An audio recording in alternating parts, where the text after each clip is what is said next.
Anecdotes of Diogenes, history's craziest philosopher. Diogenes, the insane who was perhaps the sanest of all. Sometimes lucidity looks like madness, and perhaps there has never been anyone as lucid, and therefore as uncomfortable as Diogenes. He didn't live in palaces, he didn't write treatises, he didn't seek disciples. He lived in a barrel, he laughed at king, and he used his life as a living provocation. Where others collected titles, he collected quests. Where others sought recognition, he sought truth. Not the grandiose truth adorned with elaborate theories and philosophies, but the naked, raw, disconcerting truth, the one revealed in how we eat, how we sleep, how we love, and most importantly, how we deceive ourselves every day trying to appear whole while we are empty inside. Diogenes bothered people, not through aggression, but through presence. He was a merciless mirror in a world addicted to mass, and perhaps that's why they called him crazy, because he refused everything most people spent their lives trying to achieve: status, comfort, approval. He refused not out of contempt, but out of clarity. He saw with clear eyes what others only perceived through desire, and what he saw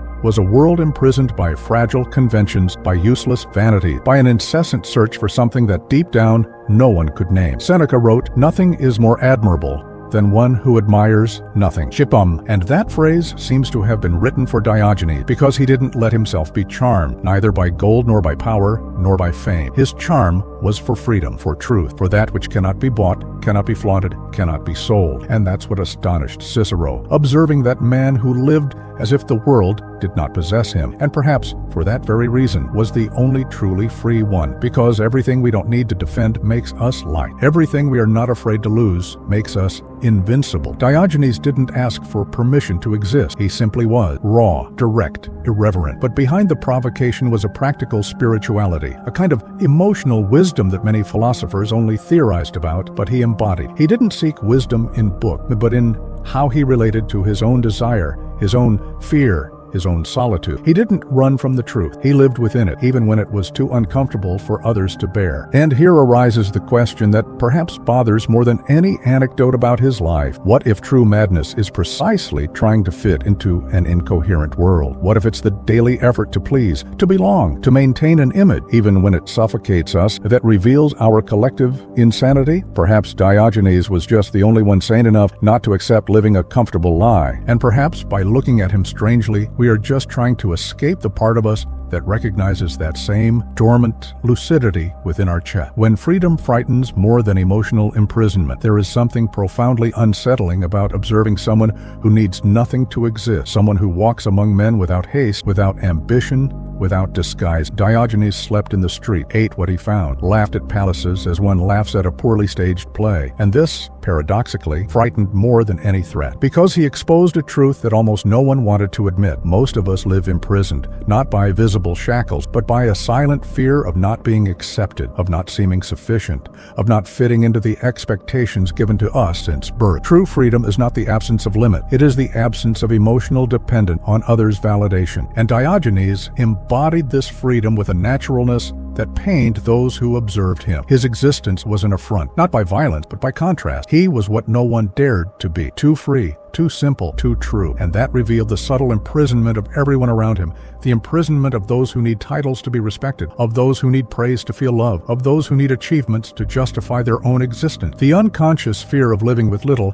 is not about the lack of things, it's about what it reveals, because when we have nothing to display, what remains is who we are, and many of us cannot bear this encounter, because deep down, they suspect that without the mass, without the adornment, without the achievement, perhaps there isn't much there. Perhaps all that remains is an emptiness we try to silence with perch, with distract, with superficial relation. And Diogenes, by living with almost nothing, showed what happens when that fear is overcome, the birth of a freedom that doesn't depend on permission. He was a mirror, and few can bear to see themselves with such clarity. Because he didn't judge, he simply existed, and his existence was, in itself, a critique of a world that trades soul for appearance. It wasn't just about living with little, it was about living with truth, about not needing to please to feel worthy, about not trading dignity for convenience. And that's why his freedom bothered more than any prison, because it made us realize how much we are chained to ideas we never questioned. Perhaps Diogenes' true provocation was not in his words, but in the silence with which he walked among men, needing nothing, and therefore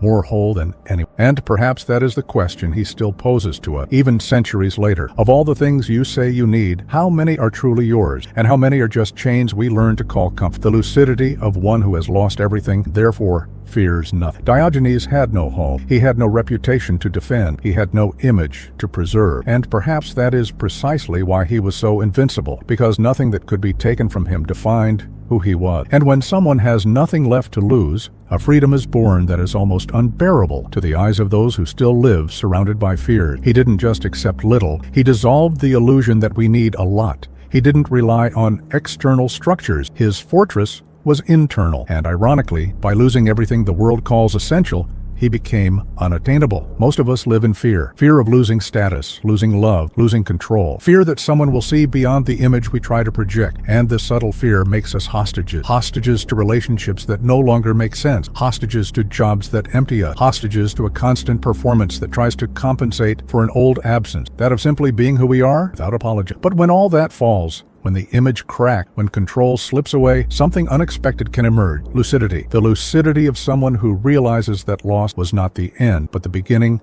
of a new way of inhabiting oneself. Seneca said, "He who is prepared to lose everything is already invincible." And this sentence carries an immense emotional weight, because it's not about wishing for loss, but about understanding that everything external is transient. And as long as our peace depends on what we don't control, we will live in a tent. But there is a peace that comes from the awareness that we are not what we possess, nor what we appear to be, nor what others say about it. There is a silent strength in those who have touched rock bottom and returned with clearer eyes, because there, at the bottom, there is nothing left to hide. Diogenes didn't mock people out of contempt. He laughed at illusion. He laughed at those who believed that power is protection. He laughed at those who thought themselves superior for wearing more expensive clothes. He laughed because he saw how fragile everyone was inside, and how much they depended on what could crumble at any moment. And his own lack of possessions was not a burden. It was relief, a relief known only by those who one day found themselves with nothing yet still whole. Because losing everything sometimes is the only way to finally find oneself. Perhaps this is Diogenes' most radical proposition: to detach from image, from fear, from the constant need to be something for someone. Because when we no longer need to protect an idealized version of ourselves, we begin to relate to life from a more honest place. And this honesty is fierce, not in tone, but in presence. The presence of one who has already lost everything and therefore fears nothing more, not even their own truth. Diogenes' contempt for titles and what it reveals about our insecurity. Diogenes didn't see crown. He saw men with fear, with vanity, with thirst for power. When he mocked kings, philosophers, or merchants, it wasn't out of arrogance. It was from seeing, with eyes stripped of conventions, the farce often hidden behind title. He saw fragility dressed in a toga. He saw insecurity camouflaged by metal. He saw the childlike desire to be noticed amidst the noise of a world obsessed with hierarchy. And this, for him, was comical, but also tragic. Because where everyone sought recognition, he saw escape, a desperate escape from the emptiness many carried and didn't know how to fill. We live trying to prove our worth. We study,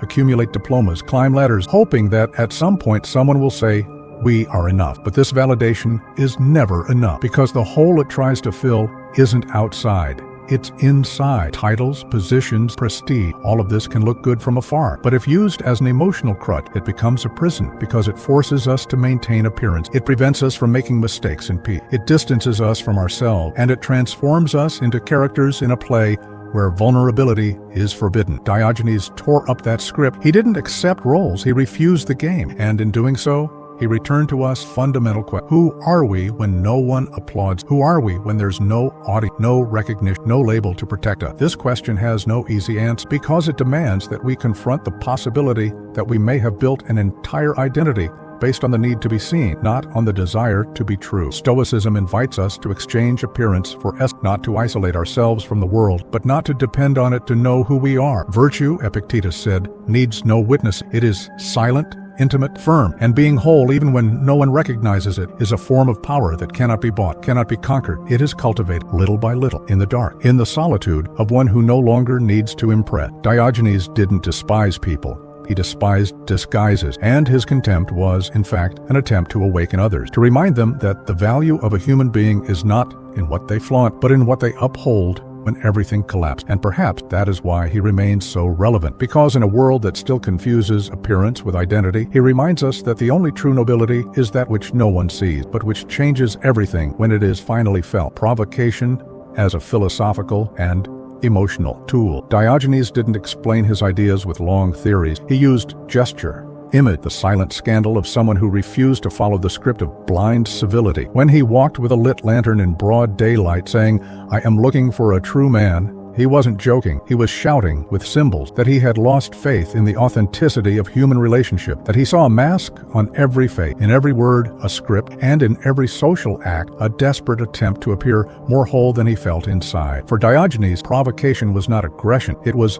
lucidity in motion. He used the absurd to expose the absurdity that everyone accepted as normal. Extreme luxury, political hypocrisy, intellectual pride, the empty rituals of a daily life that confused etiquette with truth. His anecdotes, often interpreted as madness, were emotional letters addressed to those who still had the courage to think with their own bodies, not just with reason. Because there are questions that can only be asked with a gesture. There are reflections that only arise when we are taken out of our comfort. And deep down, Diogenes forces us to reflect. How many living metaphors do we use every day without realizing? How many rituals do we repeat just to feel we belong? How many patterns do we follow not out of conviction, out of fear? He tears us away from politeness and returns us to the essential. Who are you without your character? What is left of you when there is no role to play? His provocation was not about others, it was about us, about how much we accept without questioning, about how much of ourselves has been swallowed by conventions that no longer make sense, but which we still follow out of inertia. The human soul gets tired of appearing whole, tired of sustaining an edited version of itself, and this silent exhaustion expresses itself in subtle ways. A nameless sadness, a constant irritation,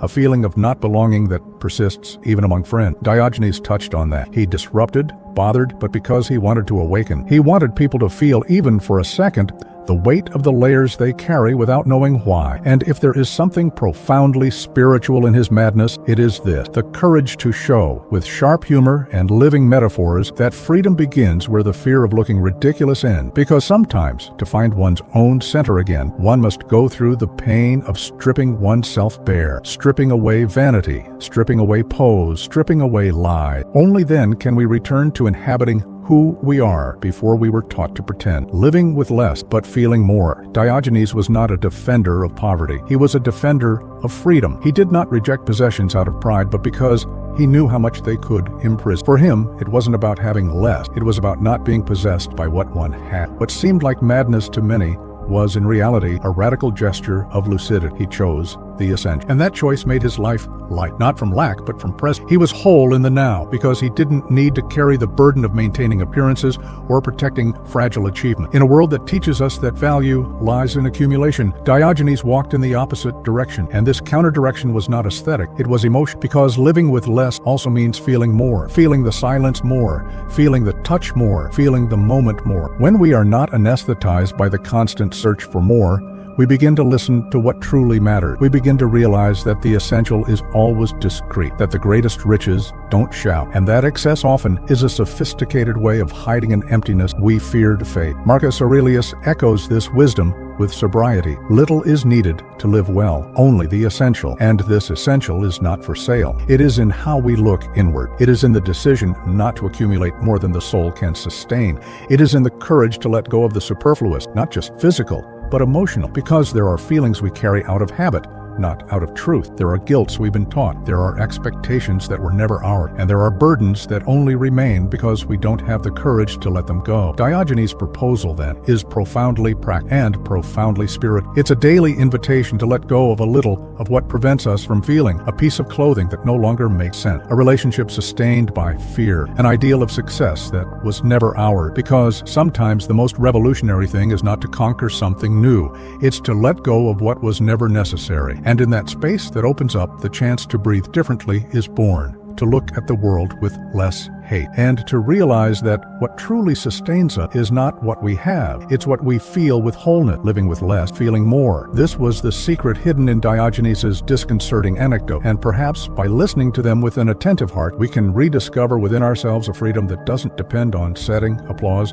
or approval, only on presence, only on truth, only on the courage to return to what has always been essential and was all along waiting to be seen. Diogenes was not crazy. He was free from illusion. Perhaps the world really does need madmen, but not those who have lost their mind. It needs those who dare to recover lucidity in a time when everything seems anesthetized. Diogenes was that rare type, a man who, by letting go of illusions, touched a type of freedom that few dare to contemplate. He wasn't insane, he was whole. He was rude in form, but precise in essence. He didn't shout to be heard. He lived in a way that couldn't be ignored, and that in itself was a declaration of resistance against the organized hypocrisy that still dictates so many of our choices. Seneca said that one who lives according to reason seems insane in the eyes of the crowd, and isn't that still true today? Someone who refuses to follow the current is viewed with suspicion. Someone who doesn't bow to vanity, who doesn't explain themselves to please, who doesn't perform emotions to be accepted, quickly becomes a target of judgment. Because it's easier to call crazy the one who disrupts our conformity than to face the question they bring us. What if we're all pretending this makes sense, when in reality,